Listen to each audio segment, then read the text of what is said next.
Good morning student. Directors के इस second video में हम जो आपसे डिस्कस करने जा रहे हैं, what is the position of a director और status of a director in a company. पूर्व के वीडियो में हम डिस्कस कर चुके हैं कि what do you mean by director. Director means under section 234 यानी डायरेक्टर वह संचालक का आशय ऐसे संचालक से है या डायरेक्टर से जो संचालक मंडल ने संचालक के रूप में नियुक्त किया गया है। Means director means any person appointed to manage the affairs of the company, यानी कि कंपनी के जो नियंत्रण के जो मामलात हैं या कंपनी को अफेयर्स से संबंधित जो day to day routine works हैं उनको कार्यों के सक्सेसफुल संचालन के लिए जिस पर्सन को नियुक्त किया गया है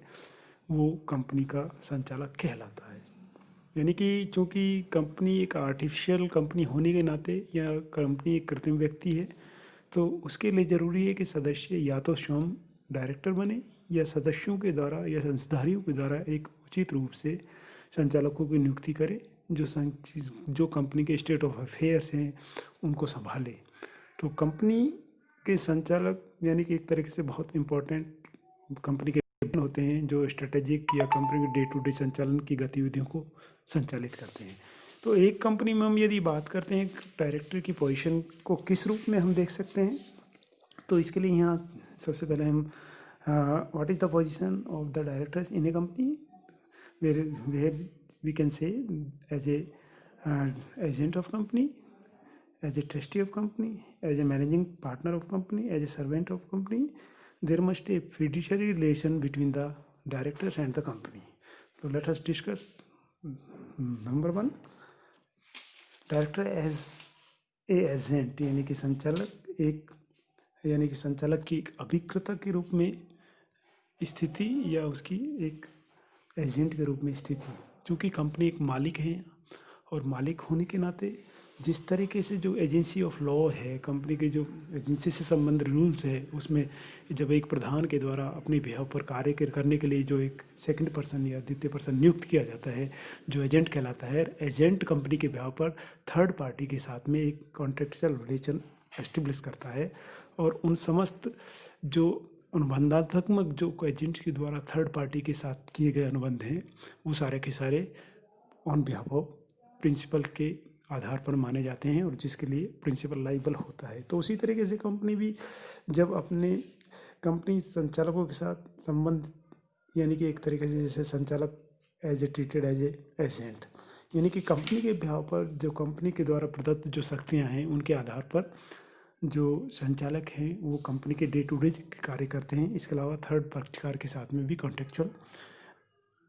संबंध स्थापित करते हैं। तो उसके बिहाव पर यदि आर्टिकल ऑफ एसोसिएशंस में उनके जो बाउंड्री वाल्स हैं, संचालकों के कार्य की सीमाएं हैं, फंक्शंस है, वो एक कॉम्पिटेंट एक बाउंड्री वाल में रहकर यदि कार्य करते हैं तो उन समस्त कार्यों के लिए यानी कि कंपनी जिम्मेदार होती है, लाइबल होती है और वो सारे के सारे कंपनी के लिए कार्य किए हुए माने जाते हैं। तो यानी कि जिस तरीके से प्रिंसिपल सभी उन समस्त कार्यों के लिए लाइबल होता है जो उसके एजेंट्स के द्वारा किए गए हैं, उसी तरह से कंपनी उन समस्त कार्यों को अप्रूव करती है, अनुमोदित करती है जो कि एक संचालक ने उचित कैपेसिटी से रहकर उचित सीमाओं में रहकर किए हैं। हम कह सकते हैं where the director make contracts on behalf of the company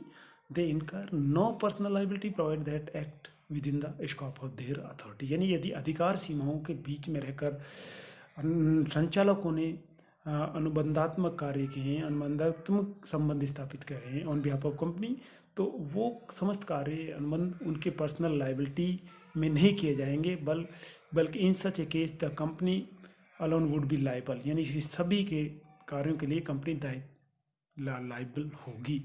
if directors incur a personal liability in the following circumstances, यानी कि व्यक्तिगत कैपेसिटी में रहकर संचालक यदि कार्य करते हैं तो एक इंडिविजुअल के रूप में स्वयं जिम्मेदार होगा, उसके लिए कंपनी को जिम्मेदार नहीं ठहराया जा सकता है। वेयर द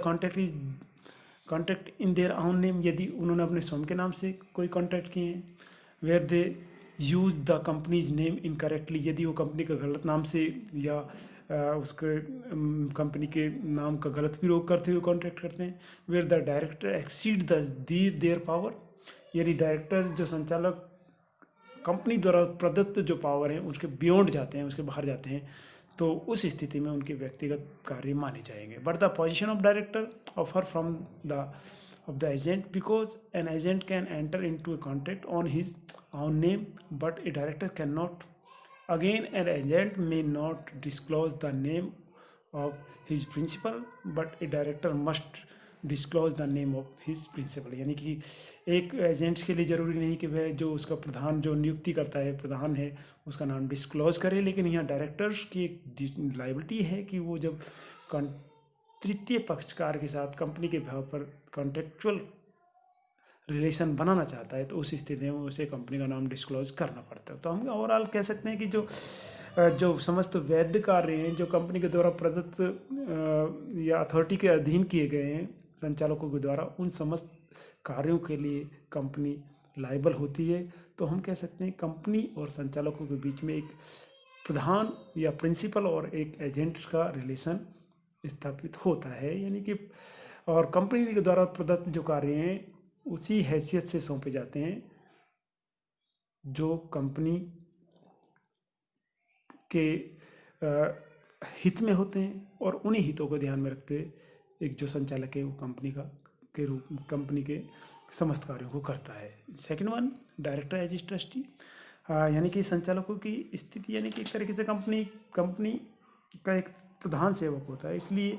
ये वैन है तो अपने नाम से कंपनी का मुकदमा चला सकता है और नहीं अपने नाम से अनुबंध कर सकता है, बट वो कंपनी के व्यवहार पर कर सकता है। कोई भी संचालक किसी स्थिति में प्रन्यासी और कब नहीं होता है इसका स्पष्टीकरण हम इस प्रकार कर सकते हैं,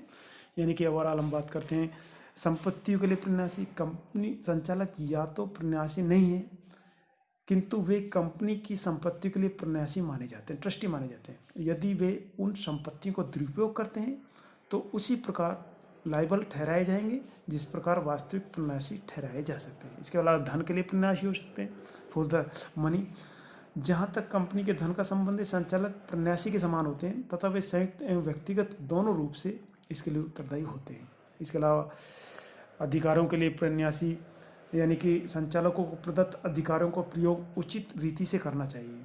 यदि वे इस दृष्टि से ही भी प्रन्यासी हैं। उदाहरण, उन्हें निम्नलिखित अधिकार का उचित रीति से प्रयोग करना चाहिए: कंपनी की संपत्ति का व्यापार में प्रयोग करने का अधिकार, लाभांश की सिफारिश करने का उन्हें राइट्स होता है, कंपनी के धन के प्रयोग का अधिकार होता है, अंशों के आवंटन, समर्पण, सरेंडर, ट्रांसफर को स्वीकार करने अथवा, यानी कि ओवरऑल बात करते हैं कि एक तरीके से जो कंपनी है जहाँ ट्रस्ट है और जो उसके सदस्य होते हैं, एक संचालक जो होते हैं, जो संचालक की कैपेसिटी से कार्य करते हैं, वो एक ट्रस्टी होते हैं। तो एक ट्रस्ट के इंटरेस्ट के लिए उसकी जो ट्रस्टी या संचालकों की रिस्पॉन्सिबिलिटी है कंपनी को धन को सुरक्षित रखना, उसके प्रॉपर्टीज को सुरक्षित रखना और कंपनी के हितों में कार्य करना। Third one, as an officer under section 2 subsection 59, यानी कि एक अधिकारी के रूप में जो संचालक की स्थिति होती है, यानी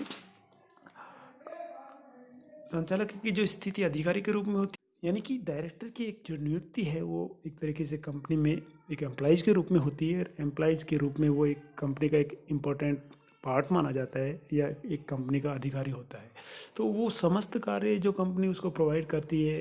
कंपनीज एक्ट के हिसाब से, जो कंपनीज में प्रोविजंस दिए गए हैं या आर्टिकल ऑफ एसोसिएशंस में जो कंपनी के द्वारा प्रोविजंस किए गए हैं, उन सभी की सीमाओं में रहकर एक तरीके से एक कर्मचारी होने के नाते, एक अधिकारी होने के नाते वो कंपनी के भले के लिए काम करे और कंपनी की जो निर्धारित सीमाएं उन्हीं में रहकर वो कार्य करता है। तो एक अधिकारी के रूप में हम कंपनी संचालक को कह सकते हैं। Director as an employ, although director are agents of the company, they are not employ of servant of the company.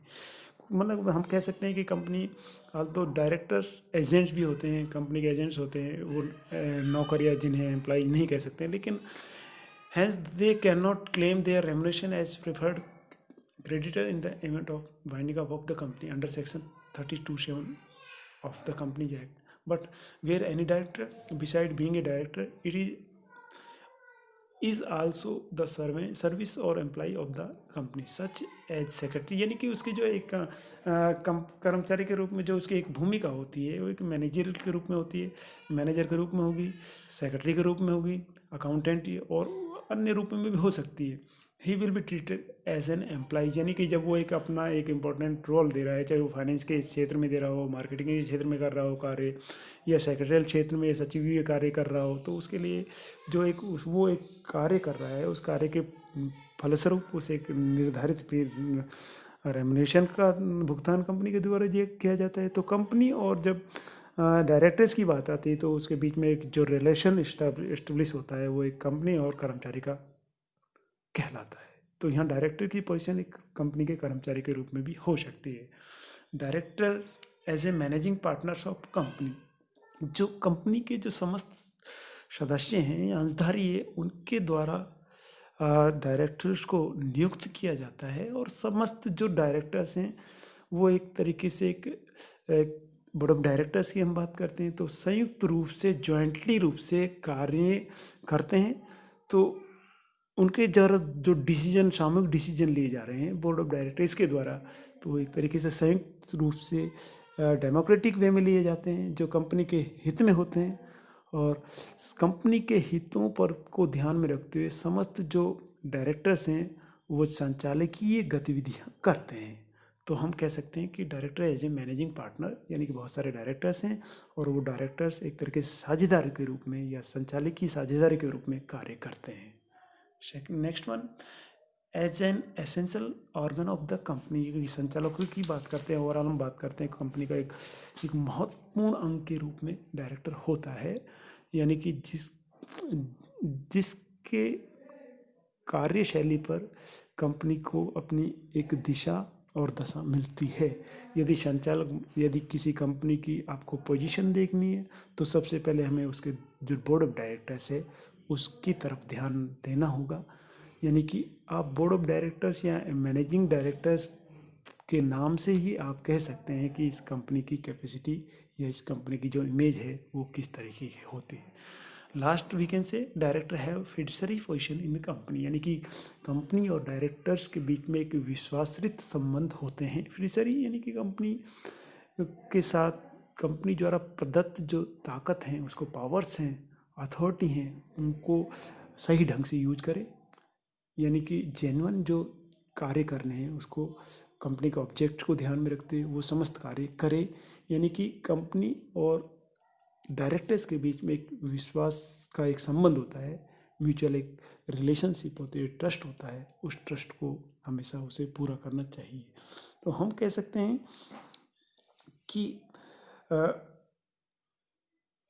Director एक तरीके से एक कंपनी में एक इम्पॉर्टेंट एंटिटी होते हैं, या बोर्ड ऑफ डायरेक्टर्स जो एक इम्पॉर्टेंट बोर्ड होता है वो समस्त जो मैनेजरियल जो है कार्य, चाहे पॉलिसी से रिलेटेड हों या कंपनी के कोई कैजुअलिटी के संबंध में या आकस्मिक कारणों से कोई लिए गए निर्णय, उनको अच्छे से लेने में बहुत इम्पोर्टेंट रोल प्ले करते हैं। तो नेक्स्ट वीडियो में हम जो डायरेक्टर्स के अपॉइंटिंग के संबंध में जो कंपनी एक्ट 2013 में जो प्रोविजंस किए गए हैं उनके रिगार्डिंग डिस्कस करेंगे। तो सभी को बहुत बहुत धन्यवाद, थैंक्स।